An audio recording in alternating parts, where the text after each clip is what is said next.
நிலக்கடலை நன்மை செய்யும் கொழுப்பை அதிகரித்து தீமை செய்யும் கொழுப்பை குறைக்கிறது. உணவில் முக்கியமாக கடலை எண்ணெயை பயன்படுத்த வேண்டும். கவளை மீன் எனப்படும் சாலை மீன் நமது உடம்பின் கொழுப்பை குறைப்பதுடன் நமக்கு தேவையான ஒமேகா 3 ஈயை அதிகளவில் கிடைக்கச் செய்கிறது. கருப்பு திராட்சை கொழுப்பு சத்தை குறைப்பதுடன் நோய் எதிர்ப்பு சக்தியை அதிகரிக்கிறது. இதய நோய்கள் வருவதையும் தடுக்கிறது. கொள்ளு கொழுத்தவனுக்கு கொள்ளு கொடு என்பது நமது பழமொழி. கொள்ளு நமது உடம்பின் மிகை கொழுப்பை சமன்படுத்துகிறது.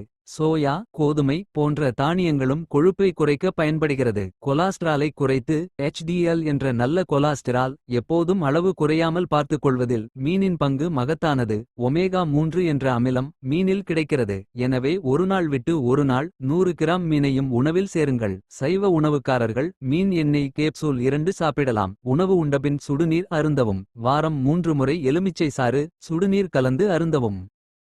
உடல் ஆரோக்கியம் குறித்த இத்தகைய அரிய தகவல்களை தாங்கள் தெரிந்து கொள்வதுடன் மட்டுமல்லாமல் மற்றவர்களுக்கும் தெரியப்படுத்திட இதனை அதிகம் பகிரவும். இயற்கை உணவு மருத்துவ ஆலோசகர் பாரம்பரிய சிகிச்சை சித்த வைத்தியர் சுரேஷ்.